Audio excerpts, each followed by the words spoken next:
Hola, ¿qué tal? Muy buenas noches, bienvenidos a Noticias 22. Qué gusto estar con ustedes, Guamánzin Rodríguez. Hola, ¿qué tal?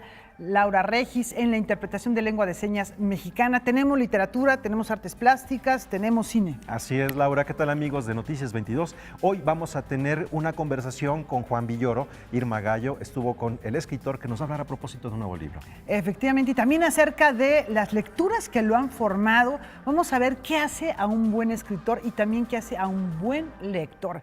Tenemos en Pulsiones también a Angélica Belleira. Es jueves de Pulsiones, estará aquí en el estudio Angélica Belleira, que nos va a hablar a propósito de un artista. Ya verán ustedes de quién se trata. Y el Séptimo Arte en 2017, ¿qué tal estuvo? Julio López estará también aquí en el estudio y nos dará un recuento de lo mejor del cine. Comenzamos.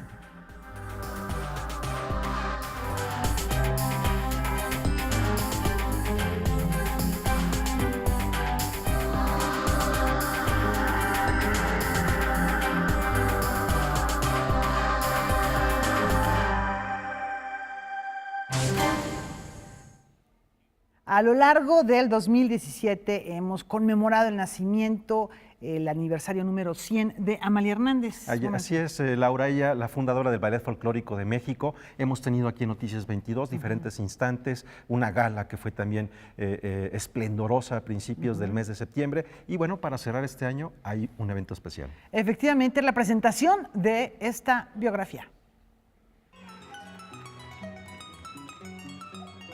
Como una biografía creativa, define Margarita Tortajada su libro Amalia Hernández, artista universal y profeta en su tierra. La especialista ha dedicado varios años al estudio de la danza y le tomó uno crear este texto. En él destacan las etapas creativas de la célebre bailarina y coreógrafa, de quien en 2017 se conmemora el centenario de su natalicio. La primera es su formación dentro de la Escuela Nacional de Danza, dirigida por Nelly Campobello. Eso significó que participó en la obra más importante de los años 30, Amalia Hernández como bailarina, que es el Ballet de Masas 30-30.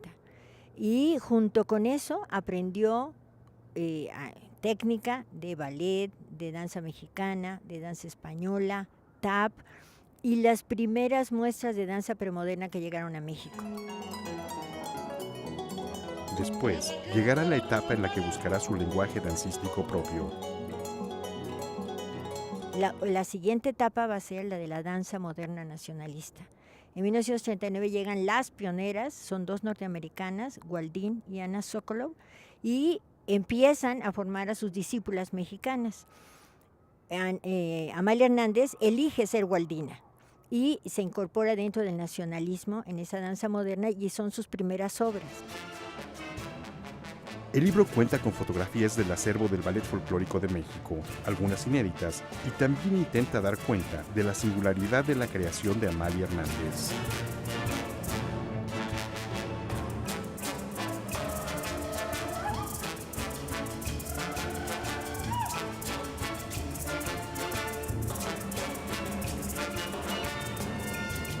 Por un lado, que Amalia Hernández tenía un profundo conocimiento de danza popular y tradicional.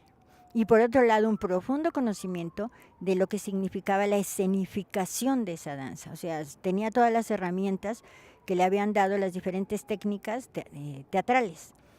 Y ella supo conjuntarlo, supo conocer, estudiar y transformar eso que veía en las comunidades indígenas o en zonas populares, convertirlo en una obra artística, que no fuera solamente la representación sociocultural de un contexto, de una realidad.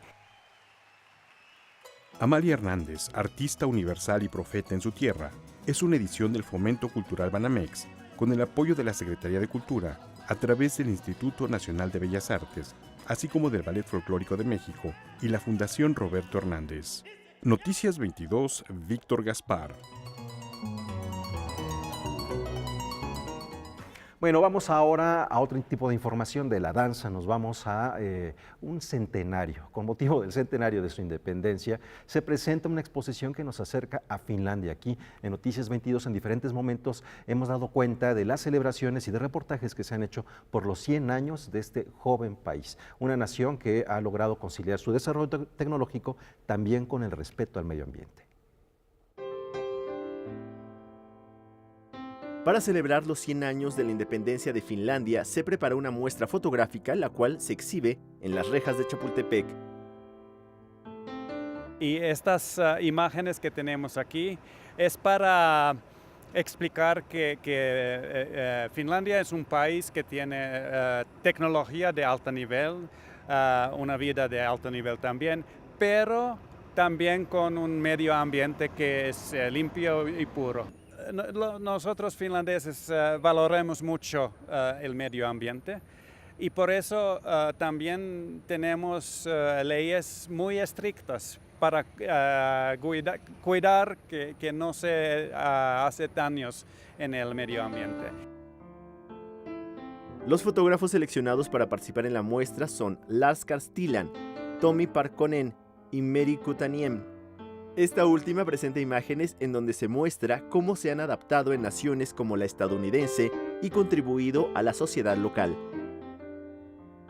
Las imágenes de Meri Kutaniem son de Estados Unidos, a donde han emigrado gente desde el siglo XIX y especialmente hombres que han trabajado en bosques talando árboles y ellas han casado con indígenas, de indios. Y sus fotografías se enseñan cómo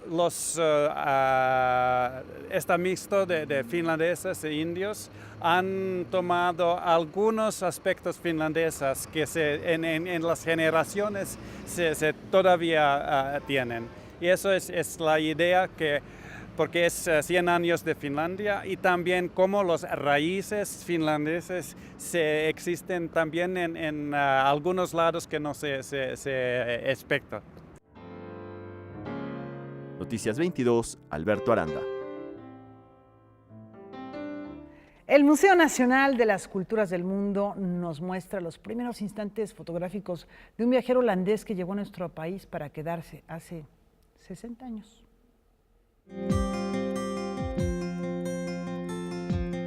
En 1958, un joven holandés llegó desde Calgary, en Canadá, a la Ciudad de México, a bordo de un viejo Volkswagen.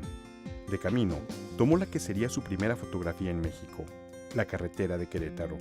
Desde entonces, Bob Schalvik ha vivido y fotografiado la transformación urbana de la metrópoli, las muchas etnias que conforman nuestro país, o sucesos como el terremoto de 1985. De igual modo, el fotógrafo ha regresado a Holanda o ha recorrido el mundo, siempre con una cámara en mano. Parte de la obra generada durante los primeros 3 lustros en los que ha vivido en México se exhibe en la exposición Bob Schalvik, un holandés en México, quien recuerda algunas de las primeras impresiones que tuvo. Hay aquí unas fotografías que tomé en la Villa de Guadalupe. Es un lugar absolutamente increíble. Obviamente era antes de que existía el enorme edificio que hizo Ramírez Vázquez. Era más íntimo, era más simpático, vaya, pero muy impresionante. Y que la gente van de rodilla para mostrarse frente a la Virgen, eso no se ve en Holanda. De hecho, antes de los 20 años, Bob vendió su primera foto tomada en un concierto. Conseguí unos boletos para ir a un concierto del famoso trompetista Louis Armstrong, americano obviamente de jazz, y me encantaba el jazz. Tomé fotografías en la sala, me puse serán 2 o 3 metros de él y no había ningún problema. Pero en tiempos difíciles, el joven Bob recibió consejo de Pete Henderson, un fotógrafo escocés de la revista Life, quien le dijo que tomara varias fotos en una escena. Y efectivamente el próximo día fui a la villa, y en la villa vi una señora indígena con una niña en la mano así, caminando, y vi la niña y me enamoré de la escena. Tomé una foto, pero tomé 5 fotos. Eso nunca lo había hecho. Y la tercera o cuarta foto fue la buena. poco especial en este sentido. Pero a los 2 minutos de estar parado, ¿sí? Estoy parado, con la cámara colgada, estoy parado y me quedo. A los 2 minutos la gente ya hace sus cosas, ya se olvida del fotógrafo. Y entonces el fotógrafo hace chuc. Bob Schalvik, un holandés en México, estará en el Museo Nacional de las Culturas hasta febrero de 2018. Noticias 22, Víctor Gaspar.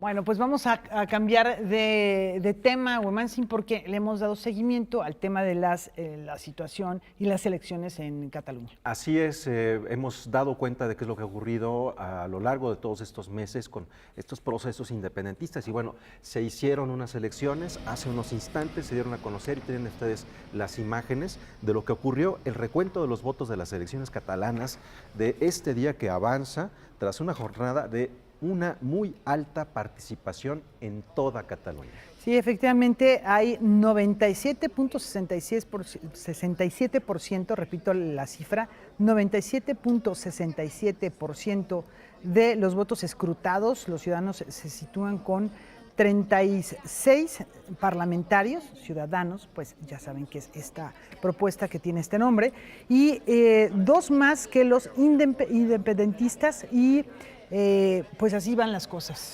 Así es. Durante el día, candidatos y dirigentes han llamado a votar y se han registrado filas de personas que están esperando hacer su voto, como las que están viendo en este momento, filas para poder ejercer su voto de hasta 40 minutos. Imagínense la participación que tiene ahora Cataluña ya. Y los datos de participación de los votantes son históricos, superan el 80% con la mitad de los votos escrutados. Todas las encuestas pronostican un parlamento fragmentado, con ningún partido por encima de los 40 diputados en una Cámara con 135 escaños.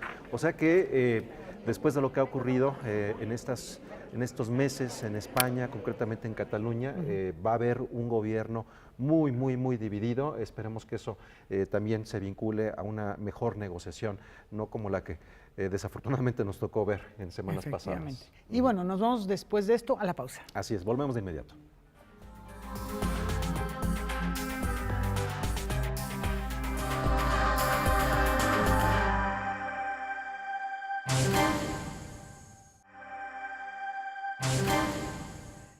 El cine en el 2017, particularmente el cine mexicano, ¿cómo estuvo? ¿Ustedes qué fueron a ver? ¿Qué películas recuerdan? ¿Cuáles les parecieron las mejores, las peores y pues las más populares? Aquí está Julio López para darnos su punto de vista. Laura, Huemansin, amigos de Canal 22, pues muy buenas noches. Sí, prácticamente se está acabando el año y siempre es bueno hacer un balance. Hace unos pocos días el IMCINE dio a conocer a través de su anuario estadístico más o menos cómo se ha comportado la cinematografía nacional en épocas recientes y pues las cifras no son tan alentadoras como en años anteriores. Siempre la cinematografía nacional se tambalea, se va moviendo y este 2017 pues no le fue tan bien como hubiéramos querido. Vamos a conocer un poquito de estas cifras que dio a conocer el IMCINE.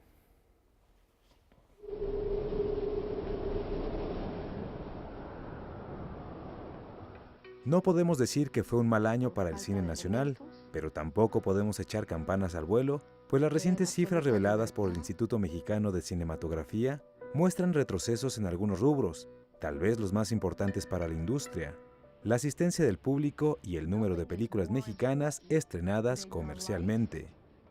Hay que empezar por mencionar que en 2017 se estrenaron 85 películas de manufactura nacional, 5 menos que el año anterior. También el número de espectadores decreció en comparación con 2016. En estos 12 meses, un total de 21.5 millones de personas fueron a ver nuestro cine, 9 millones menos que el año anterior, es decir, hubo una reducción del 30%. Eso sí, nuestra cinematografía sigue cosechando reconocimientos en todo el mundo, 100 premios internacionales este año. Tal vez el más importante fue el conseguido en mayo pasado por el director Michel Franco con la película Las hijas de Abril. En el marco del Festival Internacional de Cine de Cannes, obtuvo el premio del jurado en la sección Una cierta mirada.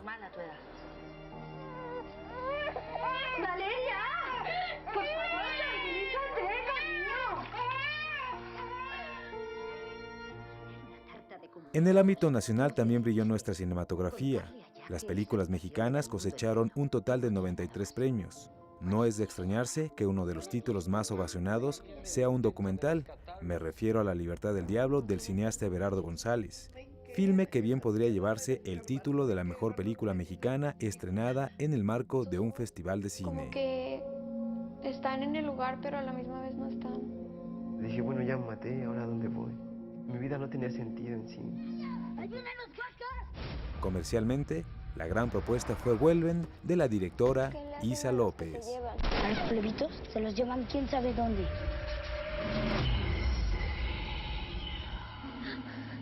Te está buscando y te va a encontrar. Bueno, cuando uno escucha, Güemansi, no sé si coincidas con esto que voy a comentar, las cifras a veces no tienen un parámetro de comparación. Tú dices algo que suena muy brutal. 30% de disminución de consumo de cine nacional. ¿Qué significa eso? ¿Que no hubo trancazos como Nosotros los Nobles, por ejemplo? Exactamente, sí. Tiene que ver un poco con eso y que también el público mexicano está conectando también con las historias. Este año, Güemansi, estuvimos juntos en el Festival de Cine en Guadalajara, ya vimos ahí La Libertad del Diablo, que era la película mexicana esperada del festival, pero era prácticamente la única que se esperaba, ¿no? Después fuimos al Festival de Cine de Guanajuato, prácticamente las mismas películas, llega al Festival de Cine de Morelia y la producción fue escasísima. El año pasado hubo 15 películas en la competencia oficial, este año solo hubo 7. Y de esas 7 dijimos, bueno, se están cumpliendo 15 años del festival, seguramente va a ser lo mejor de lo mejor, va a ser un manjar cinematográfico. No sucedió, ¿no? Prácticamente 3 películas eran las que estaban más o menos bien y las que terminaron repartiéndose los reconocimientos. Oso Polar es una de ellas, que prácticamente después del festival se estrenó y las otras quién sabe cuándo lleguen, ¿no?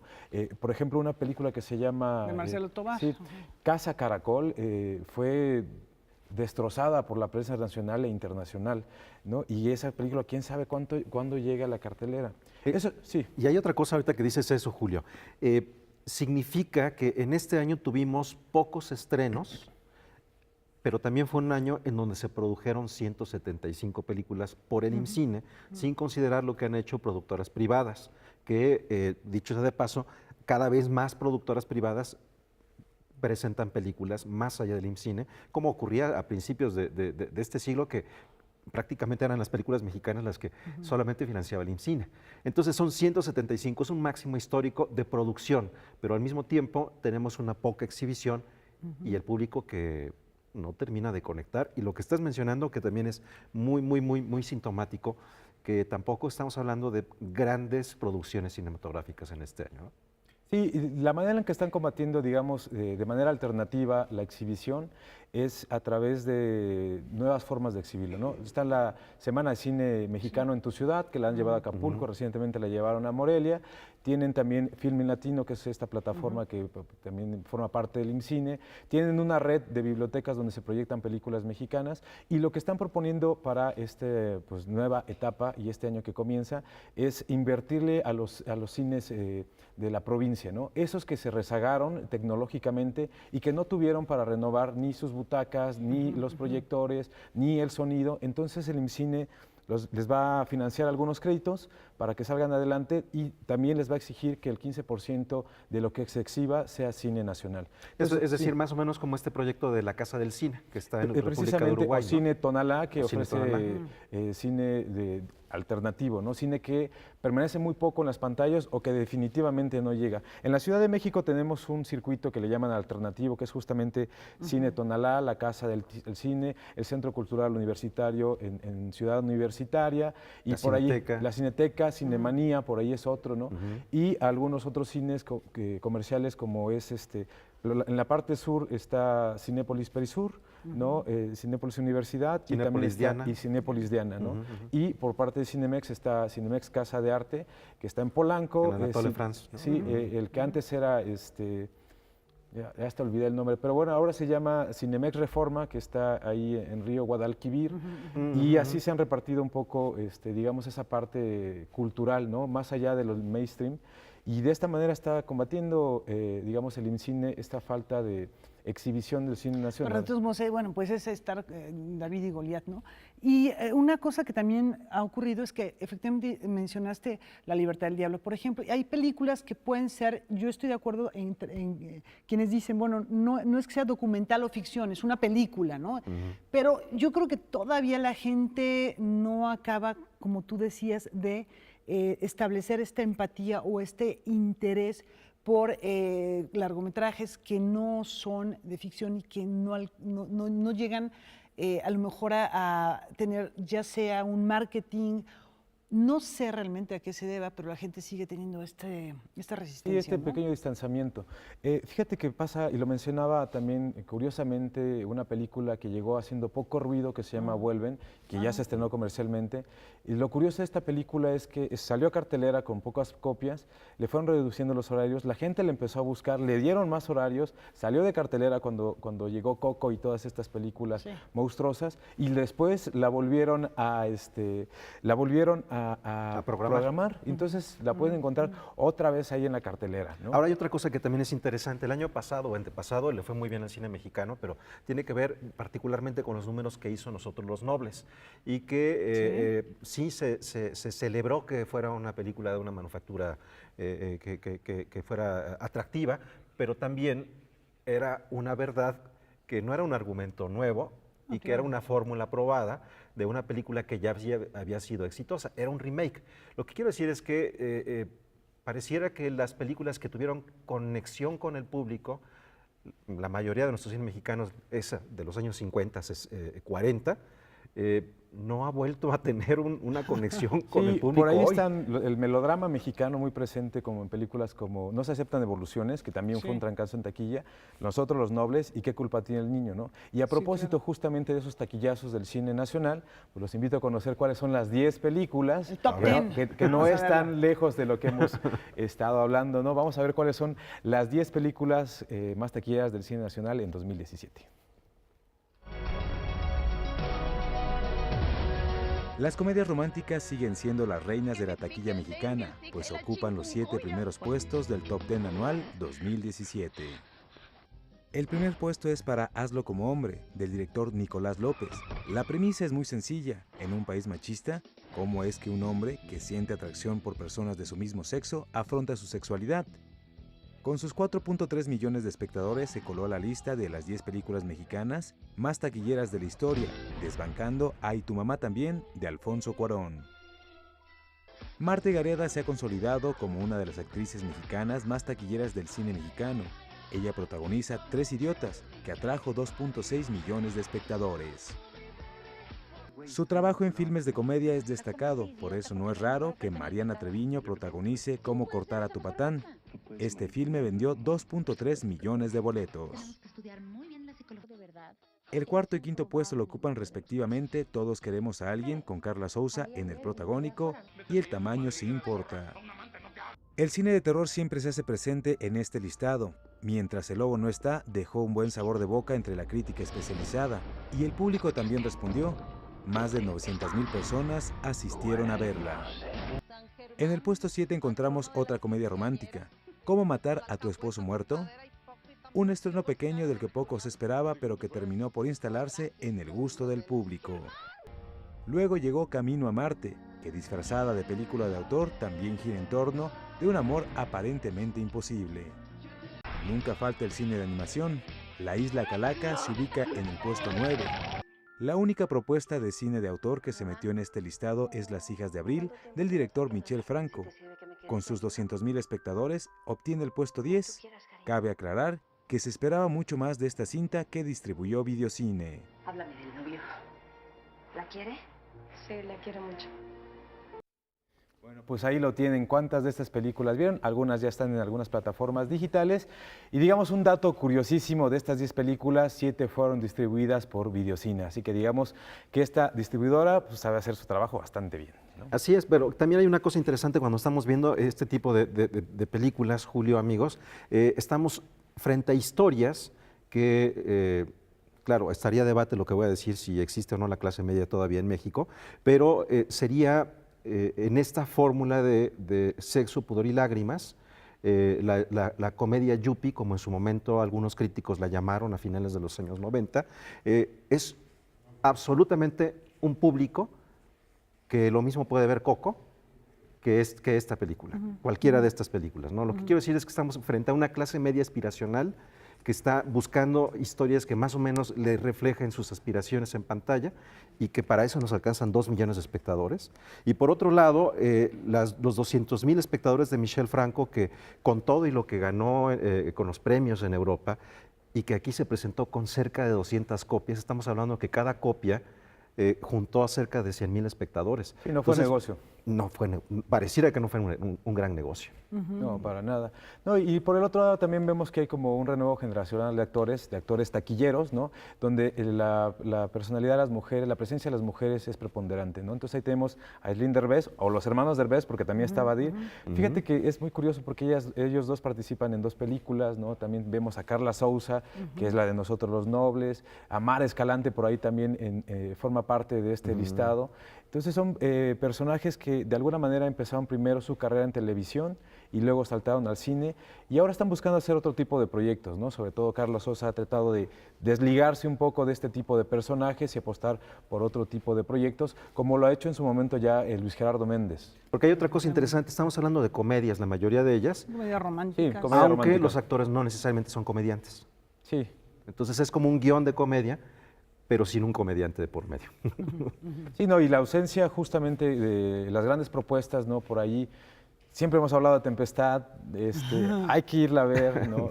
Y hay otras, pero en realidad, un poco ya lo decía hace un rato, ¿no? También hay una pobreza. Cuando tú revisas la cartelera y los estrenos mexicanos, tampoco hay demasiado de dónde escoger, ¿no? Y las películas a veces se quedan también en la medianía. Y volteas a algunos otros países de Latinoamérica que están haciendo un cine completamente interesante, con historias nuevas, con que te sorprenden, que te hacen reflexionar.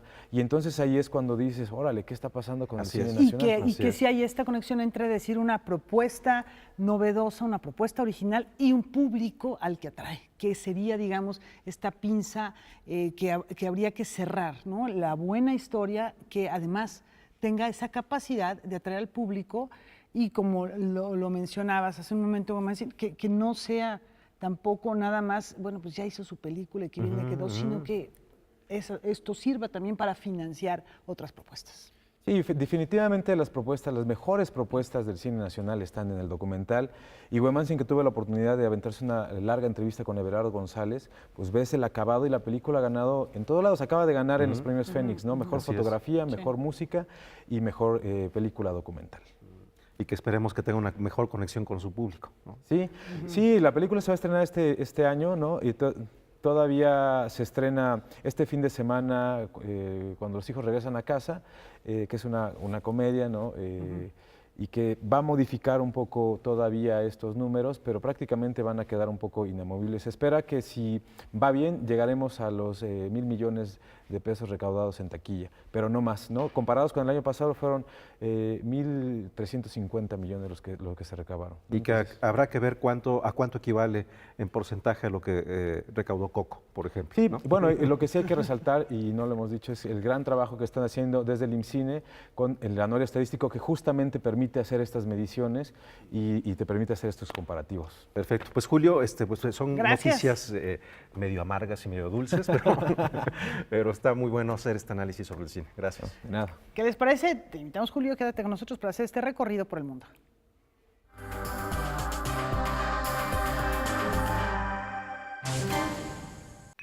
Mientras la mayoría intenta escapar del frío, para el músico noruego Terje Singset, las bajas temperaturas se han vuelto una bendición.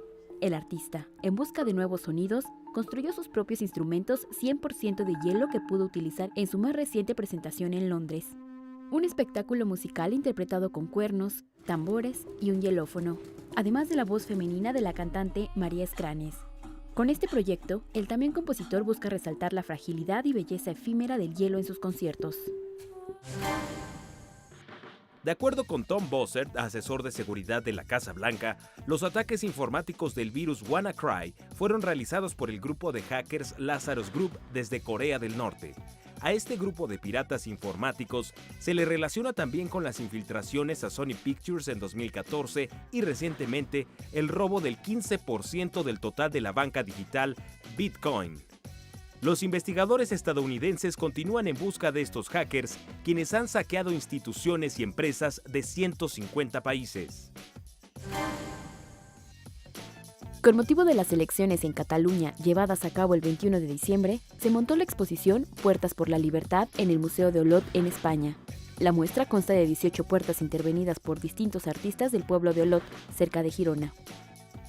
Además, incluye la puerta dañada durante el enfrentamiento del 1 de octubre en San Julià de Ramis y una marioneta de Mariano Rajoy, primer ministro de España.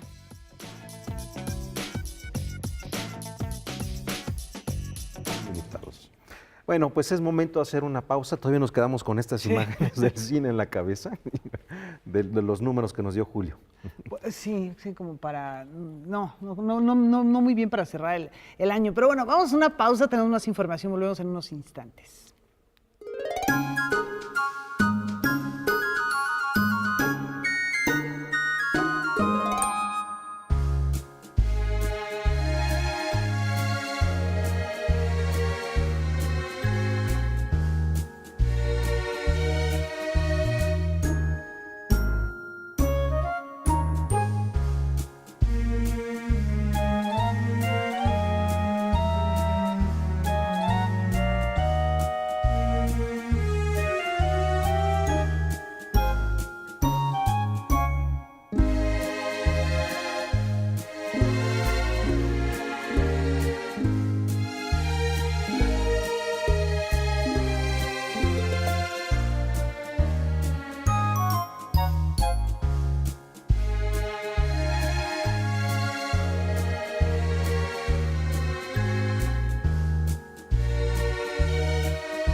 Bueno, ¿cuál es el lector ideal? ¿Cuál es el escritor que logra establecer una relación con su lector?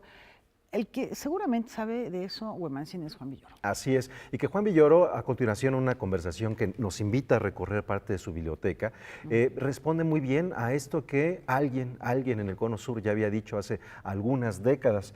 Me refiero a Jorge Luis Borges, que se sentía mucho más orgulloso de lo que había leído que de lo que había escrito. ¿Qué tal, amigos de Noticias 22? Pues para mí es un gusto estar aquí con Juan Villoro, estimadísimo novelista, ensayista, cuentista. ¿Qué más no eres, Juan? No, pues me gusta escribir literatura, casi siempre en prosa. Eso es lo que hago. A veces para niños, a veces para adultos. Bueno, y ahora con este libro de ensayo, La utilidad del deseo, que como bien explicas tú en el prólogo, tiene mucho que ver, tiene cierta continuidad con otros 2 libros de ensayo que habías escrito.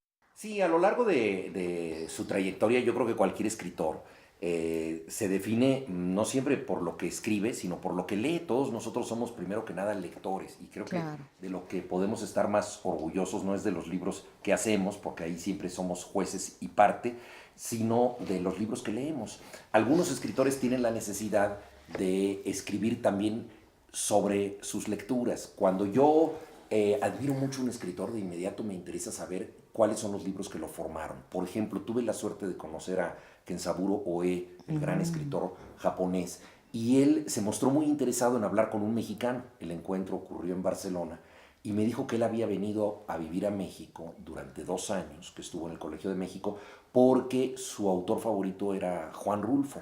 Entonces esto abrió para mí pues una ventana, una clave muy importante en la literatura de Kenzaburo Oe. Entonces saber qué admira, qué ha leído un escritor, contribuye a explicarlo. Y es mi caso, yo he escrito varios libros de ensayos, La utilidad del deseo es el más reciente. Entonces estas son lecturas o relecturas de los últimos 8 años, tienen que ver con mis pasiones, pero también con la vida de un escritor, que de pronto te piden un prólogo, dar una conferencia, regresar a un autor que para ti mismo ya era un autor lejano, y todo esto te permite pues también como que de algún modo regresar esas pasiones que están en ti, pero que al comunicarlas tienen algo muy importante, y es que tú mismo entiendes por qué te gustaron ciertos libros. Yo creo que el ensayo es un autoaprendizaje, es una manera de razonar tus emociones muchas veces más impulsivas.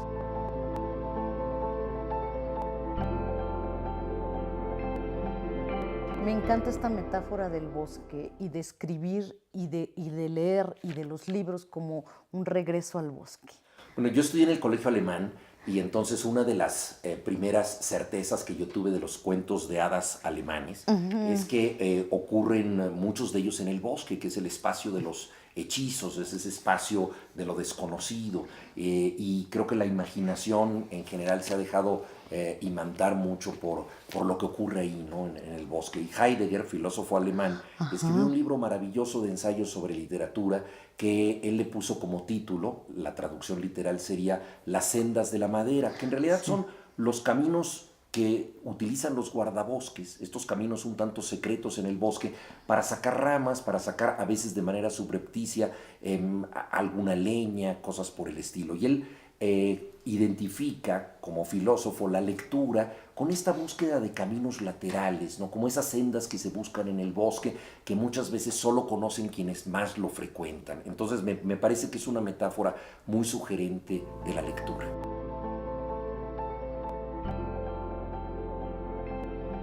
Mencionaste tus inicios en el colegio alemán y cómo aprendiste primero el alemán. Me gustaría que nos hablaras un poco de lo que hablas en el libro. Sí, mi primera lengua escrita fue el alemán. Claro. Por alguna razón misteriosa que nunca lograré descifrar, a los 4 años me hicieron un examen de aptitudes y me confinaron en el grupo de los alemanes, donde se llevaban todas las materias en alemán, salvo lengua nacional. Por lo tanto, a mí me costó mucho más trabajo que a otros compañeros. Yo me sentía bastante disminuido en la escuela y esta enseñanza bastante exigente sirvió sobre todo para que nada me guste tanto como el español, porque era la lengua de la libertad, la lengua del recreo, la lengua en la que yo me podía expresar mejor.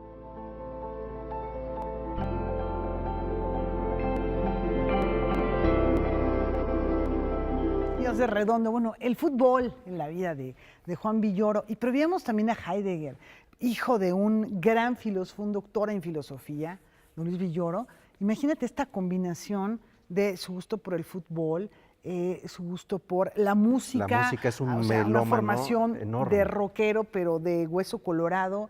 Y la filosofía, digamos que, pues sí es una suma de ingredientes que pues han dado como resultado toda esta cantidad de géneros en los cuales se mueve como pez en el agua. Así es, y que tiene que ver también con la forma en la que él se aproxima y abraza los temas. Lo que quiero decir es que absolutamente todas las personas, escritores, nosotros mismos que estamos aquí, Laura, quienes nos están viendo en este momento, pues tenemos algunos traumas y algunos deseos en nuestro cajón junto a la cama, a los que estaremos regresando continuamente a lo largo de nuestra vida, cada quien con nuestras debidas proporciones y nuestras debidas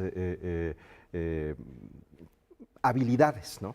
En el caso de los escritores, y concretamente en el caso de Juan Villoro, este deseo y este gusto por el conocimiento y el mundo alemán se ha reflejado, por un lado, también en el conocimiento del fútbol. Nadie habla con tanta pasión sobre el fútbol, pero también sobre la selección alemana. Efectivamente, pero sobre la ópera también. Y también, exacto. Mucho de música alemana. Y de Thomas Mann, un gran escritor en lengua alemana, y del hijo de Thomas Mann, y de Goethe. Cuando le toca uno de esos temas a Juan, de manera particular, es luminoso verlo, cómo se va expresando y cómo va desarrollando todas estas ideas. Y fíjate que ahora que decía Irma, ¿qué no eres o qué género no has abordado? También la palabra hablada, que también digamos que es un estirpe de escritores que podemos mencionar, por ejemplo, a un Juan José Arreola o a un Carlos Monsiváis, que tiene una capacidad verbal y una agilidad mental para hablar de prácticamente cualquier tema que le toques. Carlos Fuentes, por ejemplo. Así también, es, ¿no? así es. Bueno, y si les interesa también conocer un poco sobre el trabajo de Juan Villoro como articulista, él tiene una crónica de la entrevista que le hizo a Mick Jagger por ahí del 2002, que apareció en El País Semanal y que también es fabulosa. Efectivamente, también como articulista, como periodista. Y bueno, les vamos a tener más de esta entrevista porque en realidad está muy interesante este recorrido por su biblioteca, por su formación. ¿Por qué no vamos a conocer un poquito más, ¿no? de esta entrevista? La segunda parte de esta entrevista.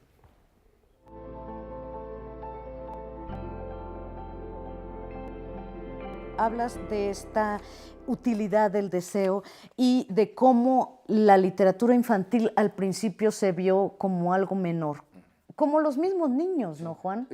La infancia. La noción de infancia durante mucho tiempo fue vista como una antesala de la vida adulta. O sea, claro. El niño era visto como un prólogo del hombre maduro o de la mujer madura y no como un fin en sí mismo. Costó mucho trabajo para entender que el niño tiene un destino propio, una mente que le corresponde y tiene condiciones y capacidades que no necesariamente son una simple espera para la vida adulta.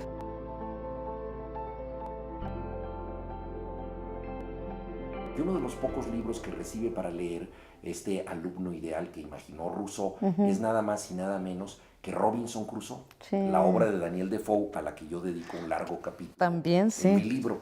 Y este es un libro que no fue escrito originalmente para niños, pero que sobre todo triunfó gracias a los niños en adaptaciones infantiles. Robinson Crusoe inaugura la novela realista moderna. Pareciera que en los polos opuestos, en este libro de la utilidad del deseo, está Dostoyevsky. ¿Y qué historia la de Dostoyevsky, Juan? Bueno, es una historia tremenda, porque tremenda. En él todo fue intensísimo y su literatura yo creo que es extraordinaria, especialmente para alguien que lee cuando es joven, cuando tú tienes que tomar las grandes decisiones de tu vida, cuando tienes todo por delante, el futuro está abierto y entonces ves en Dostoyevsky estas posibilidades diferentes, ¿no? Los tres hermanos Karamazov, que son tres maneras de entender la vida. Y a mí me interesa mucho en este ensayo sobre Dostoyevsky también pensar en su historia de vida, ¿no? Y en cómo él traspasó algunas de sus experiencias a sus escritos. Él era epiléptico, entonces El príncipe idiota padece esta enfermedad. Él era ludópata y jugaba a la ruleta, entonces escribió El jugador, que tiene que ver con esto. Entonces a mí me interesa mucho en estos ensayos de la utilidad del deseo que se note un poco que son los ensayos de un autor también de cuentos y de novelas. Sí, o sea, por supuesto. Que los autores de los que yo hablo tienen algo de personajes literarios, entonces contar también algo de sus pasiones, su vida, el mundo que los explica, como esto que acabo de decir de Daniel Defoe o de Fyodor Dostoyevsky. Bueno, no crean que la utilidad del deseo solo es de autores europeos, porque hemos platicado de algunos europeos.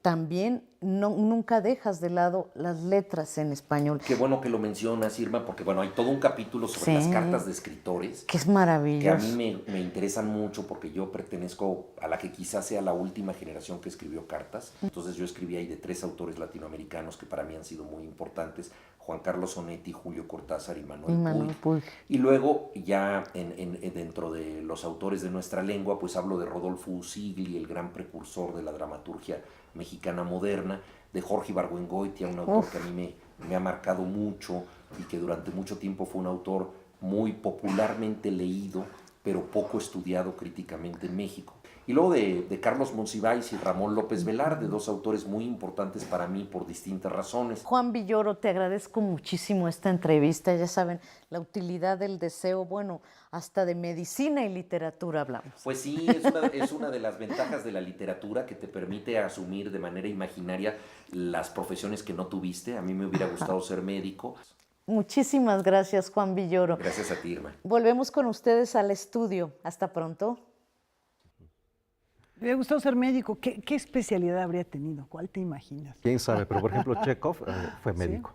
Sí, hay algunos escritores que también estuvieron, que han estado vinculados directamente con, ya sea con la ciencia, en este caso con la medicina. Vamos a una pausa, tenemos todavía más que ofrecerles aquí en Noticias 23. Al regresar, Angélica Belleira, Pulsiones.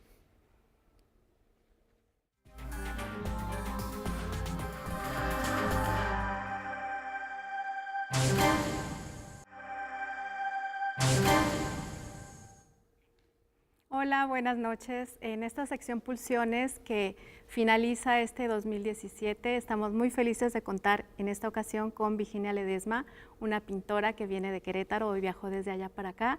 Vamos a ver una cápsula y venimos a platicar con ella.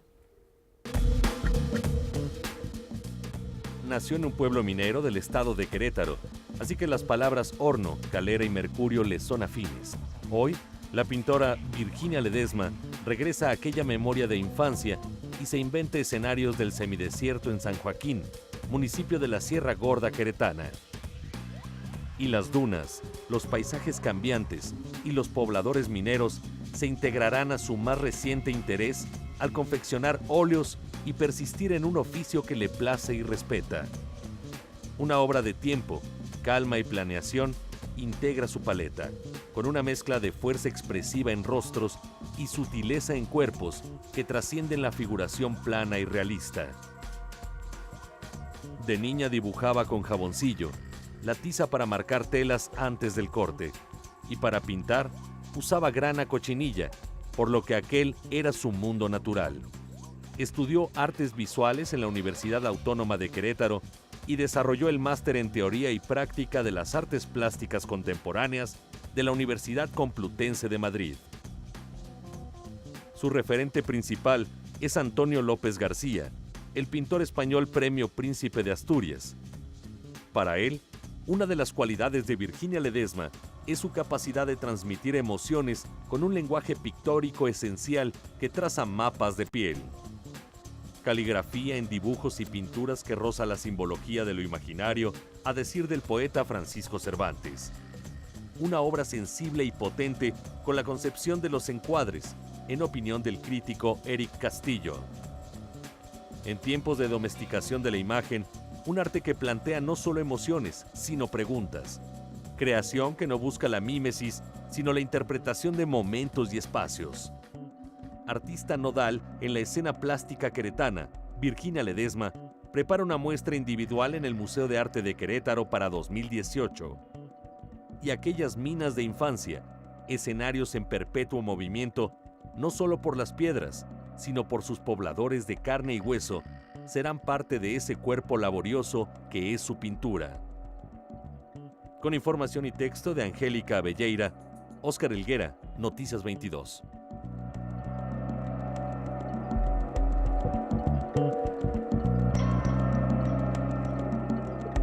Bueno, ya vimos parte del enorme trabajo que hace con el pincel Virginia Ledesma. Y bueno, a mí me gustaría empezar esta charla. Gracias por estar acá, gracias por trasladarte de Querétaro hacia acá. Virginia, cuéntanos qué investigación haces previa, porque tú eres una pintora de investigación previa de tu trabajo, para retomar estos escenarios de San Joaquín. Muchas gracias por la invitación, Angélica. Un honor estar contigo. Muchas gracias. Bueno, pues son muchas cosas de pronto en esto. Va desde platicar con mineros propiamente que están en este momento trabajando, hasta ir a las propias minas, ¿no? A acercarme. Tengo un viaje planeado pronto para las minas de cinabrio, de mercurio, entrar en una época en donde se pueda acceder. Ahorita el frío es muy fuerte. Entonces, esperar un poco de tiempo a eso. Son charlas, es una investigación un poco como, pues sí, de campo, pláticas con ellos. Mi padre también estuvo dentro de la minería, fue minero y tuvo alguna mina. Entonces, son charlas, saber qué son los gamusinos, saber quién cargaba quién quemaba las piedras, quién hacía todas esas actividades. Y en cuanto a lo que es el tema del paisaje propiamente, pues ver toda esa transformación que te va dando el propio, una mina está cambiando constantemente, ¿no? Entonces sí, tomar registros, hacer bocetos, tomar fotografías también, recoger material, incluso para también trabajar con ese propio material dentro de la obra. Tú eres más conocida por esta creación de cuerpos, ¿no? Estos segmentados, estos rostros en diferentes, digamos, posturas, pero a mí me gustaría que nos comentaras esta traslación hacia los escenarios, hacia paisajes. ¿Es algo consciente? ¿Tú no quieres quedarte como constreñida a cierto tipo de pintura? Sí, por supuesto, yo creo que uno tiene que pintar todo, ¿no? Todo lo que sea posible. A mí el retrato, la figura humana, me era indispensable a partir de que soy mujer, perdón, y hay una investigación, ¿no? Hay una búsqueda y hay un también reconocimiento en muchas mujeres, ¿no? Pero el tiempo que he estado dentro de la pintura ha sido así. Entonces, alguna vez yendo hacia San Joaquín, observaba yo una mina, ¿no? Hay un paisaje que de pronto de ser un semidesierto donde ves ciertos tonos verdes, se vuelve blanco, un blanco con un azul muy poderoso y bueno, fueron constantes veces que pasé por ahí hasta que de pronto dije, bueno, es que aquí está lo que tengo que hacer y soy de acá, ¿no? Entonces uno tiene que hablar de dónde viene y qué mejor que con las minas, ¿no? Con esos paisajes tan poderosos que cambian día con día. No hay nada estático y eso es maravilloso, eso es la vida. Vimos unas fotos muy entrañables de ti con Antonio López, que es un ser también muy fundamental en la pintura española. Cuéntanos un poco, es tu mentor, tu maestro, ¿qué has aprendido de él? Híjoles, he aprendido muchas cosas, ¿no? En cuestiones técnicas y todo eso siempre se agradece, ¿no? Pero creo que el pintor que es, la persona que es, tal vez haya sido lo que más ha impactado en mi vida, sin dejar por supuesto de lado su obra, pero su personalidad es tan entrañable, como dices, que aprendes de pronto de la sencillez del oficio, sin tanta parafernalia, sin tantas historias. Lo importante es la pintura, ¿no? Entonces aprendes pues de la humildad, de la sencillez de un hombre como es Antonio, que desde los 13 años hasta hoy, que tiene 81 años, pues lleva dentro de la pintura. Y eso es muy importante. ¿Por qué es importante? Porque a veces parece que las cosas están dadas y hay que tener suficiente carácter para empezar siempre con un tema, pero también para seguir con tu pintura. Muy bien. Esa frase de no creerte nada, ¿no? Exacto, yo creo que la dosis de humildad que todos necesitamos en cualquier ramo de la vida es muy importante y hay que ejercerla. Muchísimas gracias, Virginia. Muchas gracias, buenas noches y muchas gracias. Por este trabajo. Muchas gracias, Angélica, también. Nos vemos el próximo año. Perfecto. Hasta luego, muchas Bueno, gracias. nos vamos a despedir con un recuerdo a una leyenda del flamenco que cumpliría años hoy. Así es, nos referimos a Paco de Lucía, quien nació un 21 de diciembre. Aquí con estas imágenes nos despedimos, él cumpliría 70 años. Efectivamente. Buenas noches, hasta mañana. Hasta luego.